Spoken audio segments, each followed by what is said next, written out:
Hello friends, जच्चा बच्चा मेडी help में आप सबका एक बार फिर से स्वागत है। आज के इस वीडियो में हम जानने वाले हैं कि 2 महीने से ऊपर की अनवांटेड प्रेगनेंसी को अबॉर्ट करने के लिए, गर्भपात करने के लिए कौन सा तरीका होता है। कई बार कई लोगों को प्रेगनेंसी का पता देर से चलता है और ये ज़्यादातर उन महिलाओं में होता है जिनकी period cycle delayed period cycle होती है। डिलेड पीरियड साइकिल का मतलब होता है कि उनके पीरियड्स हर महीने डिले होके आते हैं। कभी 30 दिन पे आते हैं, तो कभी 35 दिन पे आते हैं, तो कभी 40 दिन पे आते हैं। तो जिनकी period cycle delayed period cycle होती है, उनकी प्रेगनेंसी का पता भी देर से चलता है। और जब आपकी प्रेगनेंसी का पता देर से चलता है और आपको ये बेबी नहीं चाहिए होती है, ये प्रेगनेंसी नहीं चाहिए होता है, तब आपको एबॉर्शन करने की ज़रूरत पड़ती है, गर्भपात करने की ज़रूरत पड़ती है। इसके अलावा कई लोगों को ये प्रेगनेंसी चाहिए होती है, वो प्रेगनेंसी प्लान कर रहे होते हैं, उनको ये बेबी भी चाहिए होता है, लेकिन कभी कभी क्या होता है कि प्रेगनेंसी के जैसे ही 12 वीक आते हैं, 30 वीक आता है या 14 वीक आता है, 14 वीक में एक एनॉमली स्कैन होता है। एनॉमली स्कैन में ये देखा जाता है कि बेबी के बॉडी का स्ट्रक्चर सही से डेवलप हुआ है कि नहीं, बेबी के बॉडी में कोई मेजर डिफेक्ट तो नहीं है। अगर बेबी के बॉडी में कोई मेजर डिफेक्ट्स आता है तो डॉक्टर वहाँ पे आपको ये एडवाइज करते हैं कि ये जो बेबी है वो आगे प्रेगनेंसी में सरवाइव नहीं कर पाएगा, या फिर डिलीवरी के बाद ये जो बेबी होगा उसमें मेजर डिफेक्ट होगा, ये नॉर्मल बेबी नहीं होगा, ये एबनॉर्मल बेबी होगा। तो वहाँ पे डॉक्टर आपको ये एडवाइस करते हैं कि आपको इस प्रेगनेंसी को अबॉर्ट कर देना चाहिए, इसको गर्भपात कर देना चाहिए, तब आपको एबॉर्शन करने की ज़रूरत पड़ती है।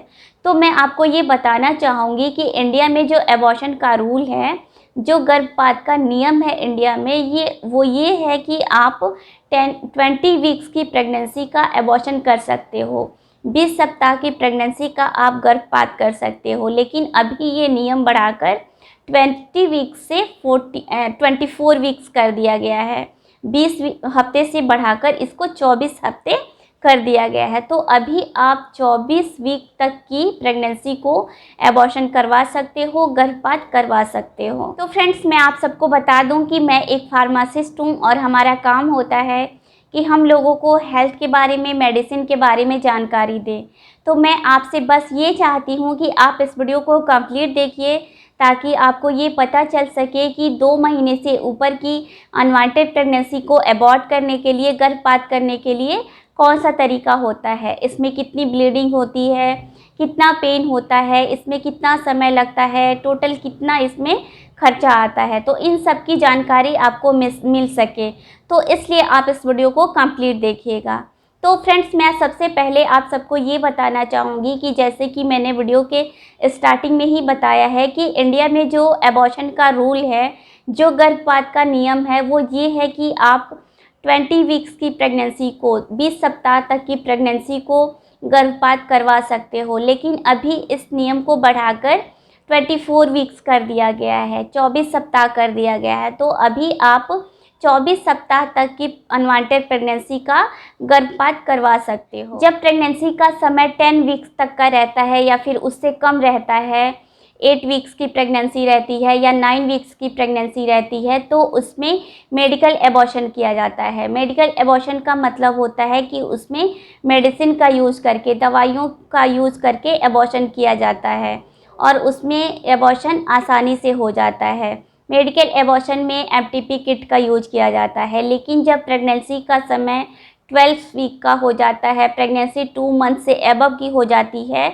2 महीने से ऊपर की जब प्रेगनेंसी हो जाती है, तो उसमें मेडिकल एबॉर्शन नहीं किया जाता है। अगर 2 महीने से ऊपर की प्रेगनेंसी में मेडिकल एबॉर्शन किया गया तो एबॉर्शन इनकम्प्लीट होने का चांस रहता है, गर्भपात अधूरा होने का चांस रहता है। तो जब प्रेगनेंसी 10 वीक्स तक की रहती है तब मेडिकल एबॉर्शन किया जाता है। तो अब जानते हैं कि जब अनवांटेड प्रेगनेंसी का समय 2 महीने से ऊपर का हो जाता है तो उसको एबॉर्शन करने के लिए कैसे और किस तरीके से किया जाता है।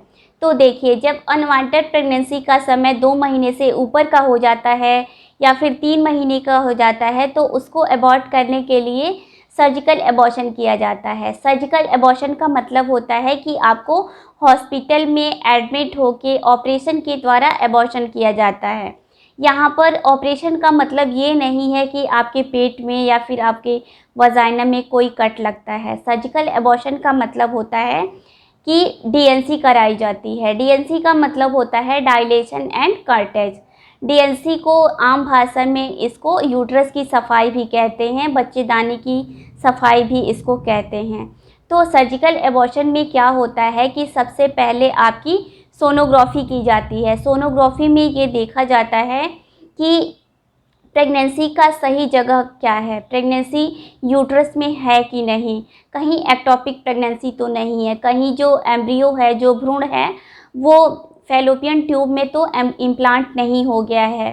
प्रेगनेंसी की जो सही जगह होती है वो यूट्रस में होती है, तो सही जगह को देखा जाता है। इसके अलावा जो एम्ब्रियो का क्या साइज है, भ्रूण का क्या साइज है, कितने समय की प्रेगनेंसी है, तो सर्जिकल एबॉर्शन में सबसे पहले आपकी सोनोग्राफी की जाती है। उसके बाद से क्या होता है सर्जिकल एबॉर्शन में कि कई हॉस्पिटल्स में क्या होता है कि आपको लोकल एनेस्थेसिया दिया जाता है, लेकिन ये सारे हॉस्पिटल्स में नहीं होता है। ये केवल जो प्रोफेशनल हॉस्पिटल होते हैं, जो अच्छे हॉस्पिटल होते हैं, उसमें केवल ये फैसिलिटी अवेलेबल रहती है कि सर्जिकल एबॉर्शन के पहले आपको लोकल एनेस्थेसिया दिया जाता है, ताकि आपके बॉडी का जो लोअर पार्ट है, जो कमर के नीचे का पार्ट है, वो सुन्न हो सके, एनेस्थाइज हो सके। तो सबसे पहले ये काम होता है। उसके बाद से क्या होता है कि आपके वजाइना में टैबलेट्स डाले जाते हैं, कुछ दवाइयाँ डाली जाती हैं जिसके जो सर्विक्स है, जो यूट्रस की ओपनिंग है, जो बच्चेदानी का मुंह है, वो सॉफ्ट हो जाए, मुलायम हो जाए।